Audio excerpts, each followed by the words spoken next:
మేము ఒకటే, బరాబర్ రాజకీయ యుద్ధమే. వాళ్ళు ఎంతసేపు ఏమనుకోరంటే బీసీలదంటే ఏముంటుందా, రౌండ్ టేబుల్ సమావేశం, ఇందిరా పార్కు, సుందరయ్య విజ్ఞాన కేంద్రం, ఈయనే ఉంటుంది ఇలా కథ అనుకురు. కానీ తాజ్ కృష్ణ బుక్ చేసి బీసీల సదస్సు పెట్టిన తాజ్ కృష్ణ ఇలా బీసీలు ఐక్యం కారని ఎవరైతే కలలు కన్నారో ఇలా ఆర్ట్స్ కాలేజీ మైదానంలో రాష్ట్ర చరిత్రలోనే తొలిసారిగా ఈ తెలంగాణ చరిత్రలో లక్షలాది మంది బీసీలను తీసుకొచ్చి ఒక్కచోటికి తీసుకొస్తా ఉన్నాం. దీనికి మన బీసీల party, RJD Lalu Prasad Yadav party, Samajwadi party, మన పక్కన ఉన్నటువంటి డిఎంకే పార్టీ, ఈ నాయకులందరినీ తీసుకొస్తా ఉన్నారు. ఎప్పుడు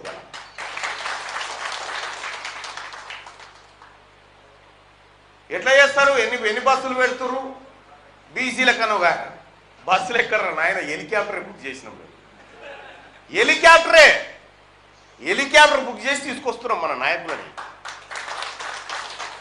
బీసీల వల్ల ఏది కాదని వీళ్ళైతే భ్రమలతో ఉన్నారో వాటిని పటాపంచలు చేస్తూ, ఎంతనా మీరు పిడికేడు మంది లేరు,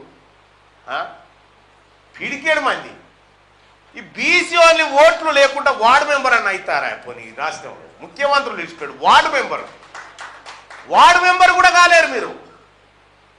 బీసీలు బిచ్చం వేస్తేనే బతకాలే.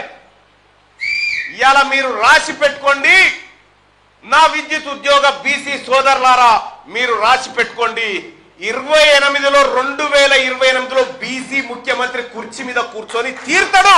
ఇది తీన్మార్ మల్లన్న చెప్తున్నటువంటి మాట, మీరు రాసి పెట్టుకోండి. ఇన్ని సంవత్సరాలుగా మీరు చేసినటువంటి, మీరు కాపాడుకుంటూ వచ్చినటువంటి ఈ బీసీ ఉద్యమాన్ని, విప్లవాన్ని ఖచ్చితంగా అంతిమ తీరానికి చేర్చడమే మా అందరి లక్ష్యం అని చెప్పి మేము తెలియజేస్తా ఉన్నాం సోదరులారా.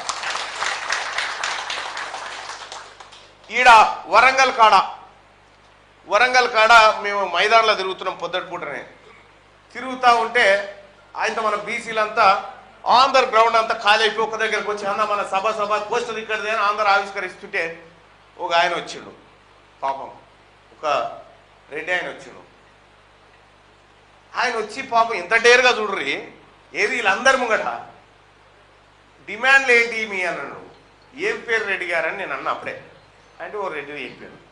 డిమాండ్లు ఏంటి అని అంటే, కరపత్రం 42% రిజర్వేషన్, ఇది కరెక్టే అన్న, ఇవ్వాల్సిందే, కానీ రాజకీయాలు అయితే వద్దన్న మీకు బీసీలకు, అవి మేము చేస్తామని అంటే, కానీ అంతా గయ్యన లేచారు బీసీలు అంతా. ఆయన మీకు ఈ తల్లి ఇన్ని రోజులు మాకు చెప్పి ఇంకెన్ని రోజులు చేస్తారా ఈ మాట అని పాపం ఆడున్నటువంటి రజకులు, నాయ బ్రాహ్మణులు అందరు లేచారు ఒకటేసారి. గయ్యి లేవగానే అమ్మ బీసీలు ఒకటైర్రా ఆయన అటు పోగానే పాపం 2 వైశ్యులు వచ్చారు కౌంటర్లు.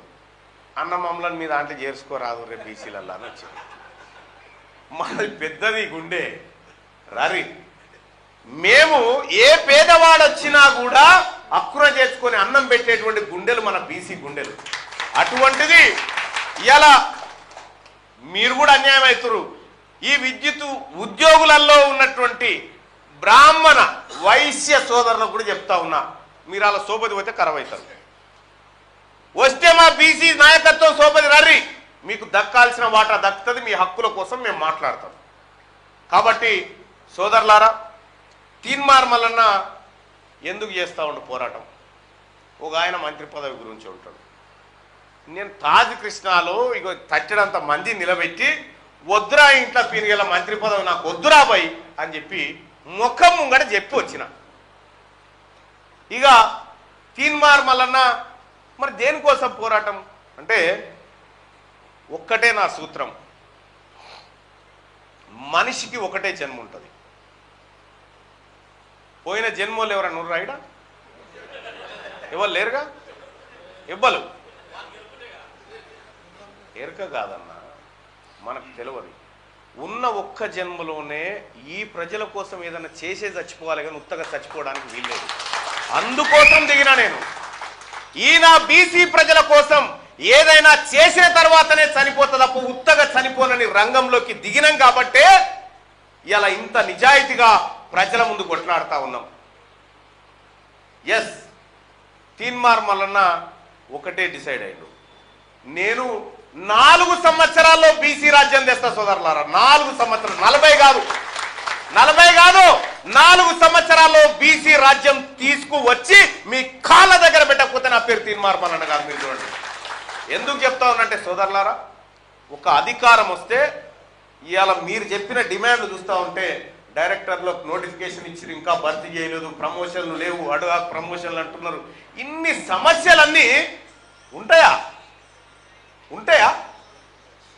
బీసీ సర్కార్ వచ్చినాక ఒక్కనన్న డైరెక్టర్గా అమ్మనిగా వాళ్ళని చూద్దాం, అవుతాడా?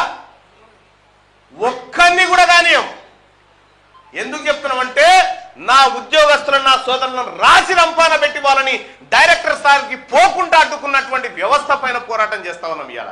అందుకోసమే సోదరులారా, విద్యుత్ ఉద్యోగ సోదరులారా, మీ అందరినీ నేను చేస్తున్నటువంటి రిక్వెస్ట్ ఒకటే, మల్ల జన్మ లేదు, గుర్తుపెట్టుకోండి.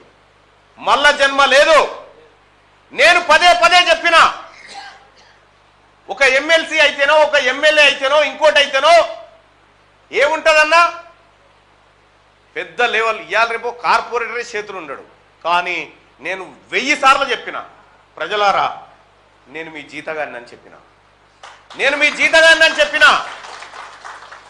ఎందుకు చెప్పిన ఈ మాట అంటే, నాకు ఓట్లేసి గెలిపించినటువంటి వాళ్ళు ఓనర్లు అవుతారు, నేను జీతగాన్ని అవుతా తప్ప నేను ఓనర్ని గాను ఎప్పటికని చెప్పిన ఈ మాట.